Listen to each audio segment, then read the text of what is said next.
नमस्कार दोस्तों, आज हम बात करेंगे नीति आयोग के बारे में।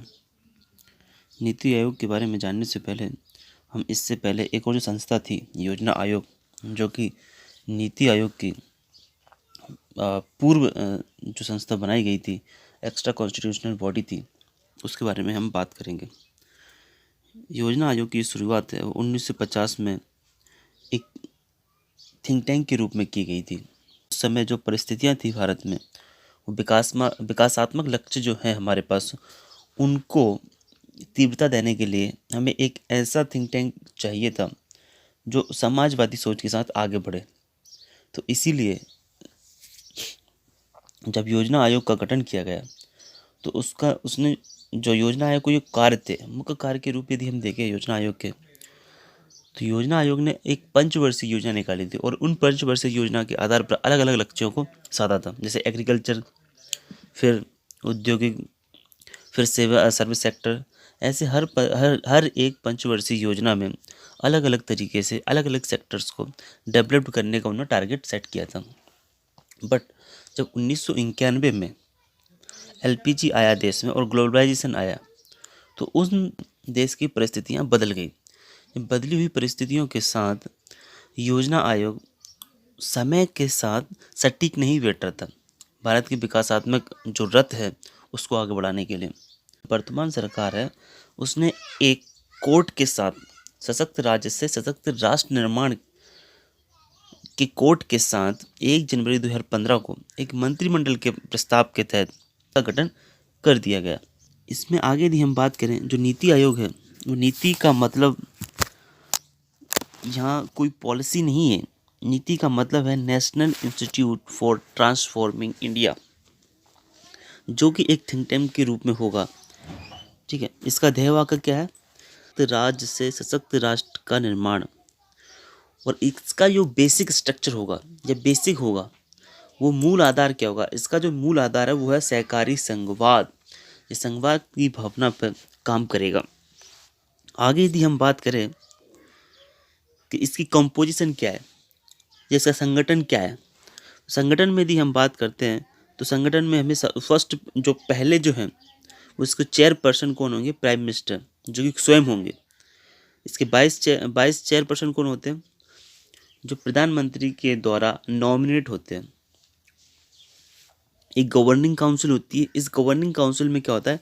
चीफ मिनिस्टर ऑल स्टेट्स होंगे, सभी राज्यों के मुख्यमंत्री, और जिन जो कि अपने क्षेत्र या अपने फील्ड के एक्सपर्ट होंगे। कुछ पूर्णकालिक सदस्य भी होंगे, कुछ अंशकालिक सदस्य भी होंगे, और कुछ पदेन सदस्य भी होते हैं। पदेन सदस्य जो हैं वो 4 सदस्य होते हैं पदेन के, जो काउंसिल ऑफ मिनिस्टर के पार्ट होते हैं। बात करें कि नीति आयोग की आवश्यकता क्यों पड़ी। योजना आयोग में जो सबसे बड़ी कमी थी वो थी, जैसे जैसे हम ग्लोबलाइजेशन की तरफ बढ़ रहे थे तो राज्यों की मांग उठी कि हमें स्वायत्त चाहिए, हमें स्वायत्तता चाहिए। क्योंकि जब हम संघ शब्द को पढ़ते हैं तो संघ का मतलब होता है स्वायत्तता देना। तो स्वायत्तता देना, तो जो योजना आयोग है वो स्वायत्तता, पर्याप्त स्वायत्तता राज्यों को नहीं दे पा रहा था। कैसे? जो योजना आयोग जो था वो पॉलिसी बना के बाद स्टेट्स पे थोप देता था। जब पॉलिसी बनने के बाद स्टेट पर थोप देता था और स्टेट्स का ये नहीं सोचता था कि स्टेट इसको इम्प्लीमेंट कर पाएगा नहीं कर पाएगा। बजट ये प्रॉब्लम होती है बहुत सारी, और किस स्टेट में किस तरह की पॉलिसी को फॉर्मुलेट करना है या उसके आधार पर वो अपने में संशोधन कर सके। इस तरह का कोई भी प्रावधान नहीं था योजना आयोग में उस समय। लेकिन जब नीति आयोग आया तो नीति आयोग का जो पहला ही उद्देश्य था, क्योंकि हमें क्या करना था, जब संविधान में एक शब्द दिया है संघ, तो हमें संघ के आधार पर सहकारी संघवाद को हमने क्या प्रोत्साहन दिया नीति आयोग में, जिसका मूल भावना ही क्या थी कि सहकारी संघवाद को हमें बढ़ावा देना। सहकारी संघवाद का बढ़ावा देना मतलब ये होता है जिसमें केंद्र की भी सहभागिता हो और राज्य की भी सहभागिता हो। इन दोनों की सहभागिता पर जोर दिया गया नीति आयोग में। जो नीति आयोग को अगला काम है, इसकी आवश्यकता क्यों पड़ी? जो अगला पॉइंट जो है हमारा, वो नीति आयोग का ये काम है। नीति आयोग सिर्फ एक थिंक टैंक के रूप में काम करेगा, ये फाइनेंसिंग डिस्ट्रीब्यूशन एजेंसी के रूप में काम नहीं करेगा। सपोज करो सब फाइनेंसिंग डिस्ट्रीब्यूशन कौन करता है हमारे यहाँ पे? वित्त आयोग। तो वित्त आयोग के जो काम है राज्यों के बीच में जो टैक्स आया उसको इक्वल बांट देना। इक्वल का मतलब यह है जिस राज्य को जिस तरह की ज़रूरत है उस हिसाब से बांट देना। ये वित्त आयोग का काम है। ये काम कौन नहीं करेगा? नीति आयोग। जबकि योजना आयोग ये काम भी करता था। नीति आयोग केंद्र और राज्य स्तर पर सरकारों की नीति को प्रमुख। अब आगे नीति आयोग जो है, चाहे वो केंद्रीय स्तर हो चाहे वो राज्य स्टेट लेवल का हो, दोनों पर यदि आवश्यकता पड़ती है तो नीति आयोग को बोला जाता है कि हमें सहयोग चाहिए इस पॉलिसी को फॉर्मुलेशन करने में, तो नीति आयोग उनको सलाह एवं सुझाव भी देता है। ये मुख्यतः 7 पिलर्स पे काम करता है।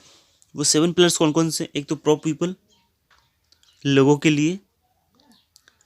प्रोएक्टिविटी, लोगों को के लिए करना प्रोएक्टिविटी, हर काम में आगे बढ़कर हिस्सा लेना। तीसरा है पार्टिसिपेशन, लोगों की सहभागिता होना।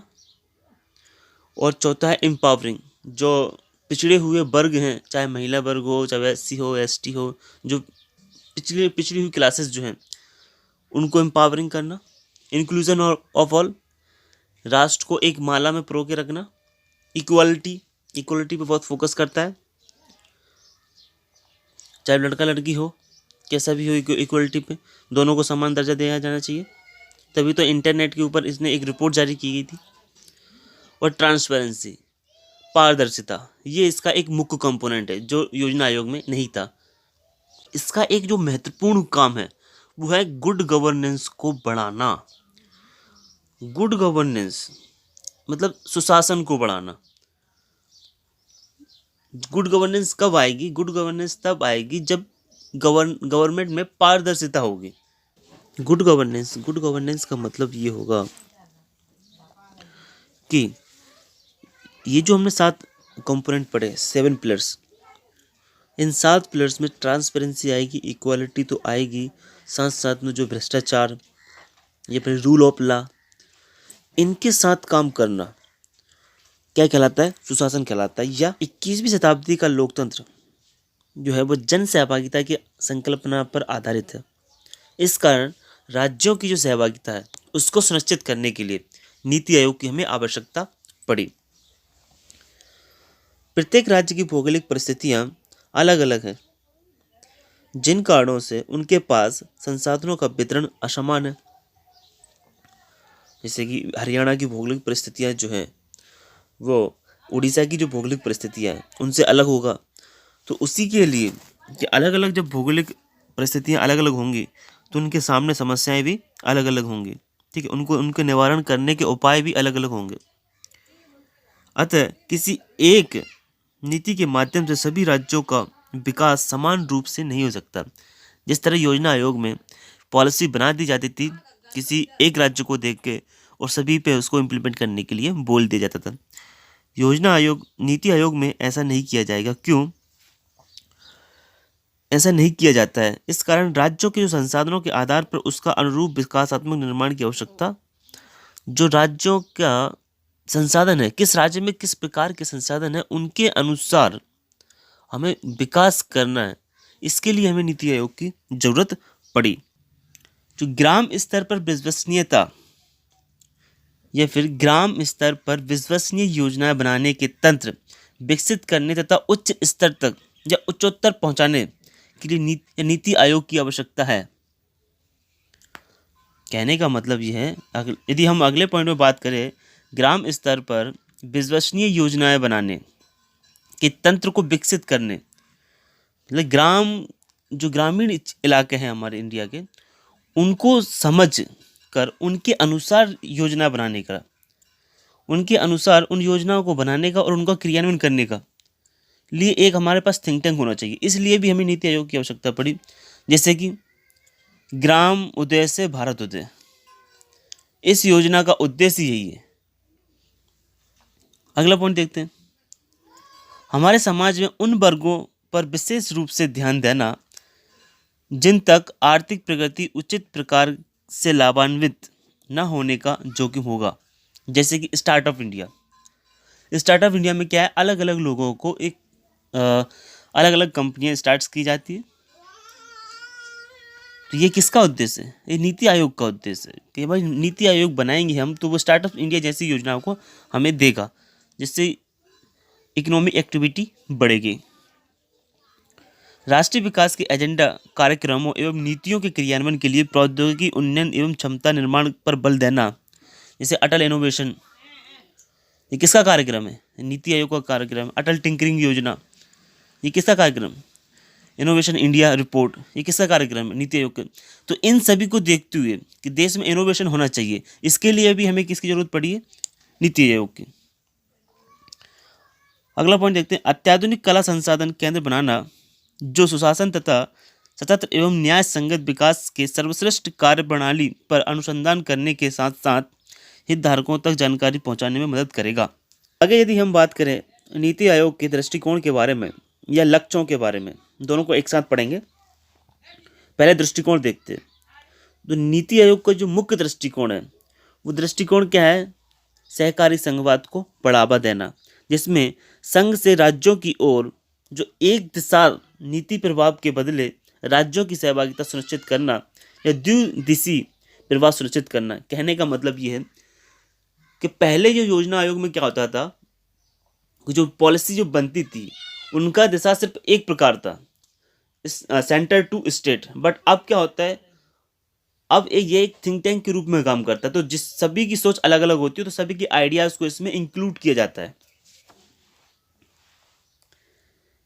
दूसरी यदि हम बात करें, जो नीति आयोग जो है वो राज्य और जो सेंट्रल लेवल के जो मंत्रालय होते हैं उनके बीच एक पुल का काम करता है, कोऑर्डिनेटिंग का काम करता है।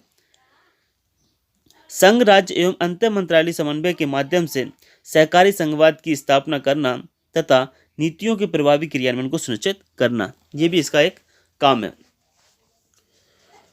और अगला लक्ष्य देखें, भारत की जो जनसंख्या है उसका लाभ किस तरह उठाना, उसके शिक्षा कौशल को किस तरह या रोजगार को उन्मूलन किस तरह करना है, इन सभी का काम क्या है? नीति आयोग के ये लक्ष्य है। यह एक सलाहकार थिंक टैंक के रूप में कार्य करता है। ठीक है। जो प्लानिंग कमीशन है इसने एक्स्ट्रा कॉन्स्टिट्यूशनल बॉडी के रूप में काम करता है। अगला पॉइंट देखो, यह सहकारी संघवाद भावना के लिए कार्य करता है। योजना आयोग जो है वो वार्षिक योजना बैठकों में दर्शकों के रूप में भाग लेते थे। जो राज्यों के मुख्यमंत्री हैं वो किसके रूप में बैठकों में भाग लेते? दर्शक के रूप में। यह योजना के बॉटम टू टॉप पर दृष्टिकोण रखता है और ये टॉप टू बॉटम दृष्टिकोण रखता है। मतलब पहले विकास कहाँ होना चाहिए? सिटीज में एंड देन रूरल में। इसका लक्ष्य क्या है नीति आयोग का? पहले रूरल में एंड देन सिटीज में। अगला यदि पॉइंट देखते हैं, it does not process mandate to impose policy. NITI Aayog यदि कोई पॉलिसी बनाता है तो स्टेट्स पर थोपी नहीं जाती है वो पॉलिसी, वो अपने अनुसार कुछ चेंजेस करके पॉलिसी को इम्प्लीमेंट करवाता है। जबकि प्लानिंग कमीशन पॉलिसी बना दी और उसको स्टेट पर थोप दी। इसमें धन आवंटित करने की शक्तियां नहीं है जो वित्त मंत्री में निहित है। जो धन आवंटित करने की जो शक्ति है वो नीति आयोग में नहीं है। उसका कार्य अलग होता है। जो वित्त आयोग होता है उसका काम होता है धन आवंटन करने का। इसमें मंत्रालय और राज्य सरकारों को धन आवंटित करने की शक्तियां थी। प्लानिंग कमीशन का सबसे बड़ा जो लूप होल था वो यही था कि ये योजना तो बनाता था, साथ साथ में जो बजट एलोकेशन है अलग अलग मिनिस्ट्रीज को, वो भी काम यही करता था। तो इसलिए नीति आयोग और ये प्लानिंग कमीशन में हमने अंतर देख लिए। आगे यदि हम नीति आयोग की आलोचना के बारे में बात करते हैं, योजना आयोग की तरह यह भी एक गैर संवैधानिक निकाय है जो संसद के लिए जिम्मेदार नहीं है। जबकि लोकतंत्र में होना यह चाहिए कि ऐसी कोई भी बॉडी नहीं होना चाहिए जो गैर संसदीय जिम्मेदार हो। सभी को किसके लिए जिम्मेदार होना चाहिए? संसद, क्योंकि लोकतंत्र में संसद ही सर्वोपरि होती है, संसद से ऊपर कोई नहीं होता। राज्यों से परामर्श किए बिना योजना आयोग को समाप्त कर दिया गया। जो अगली आलोचना है नीति आयोग के बारे में वो ये है कि राज्यों से कोई भी परामर्श नहीं लिया गया कि योजना आयोग को समाप्त करना चाहिए या नहीं करना चाहिए, या फिर ये समय के साथ इसकी प्रासंगिकता है या नहीं है।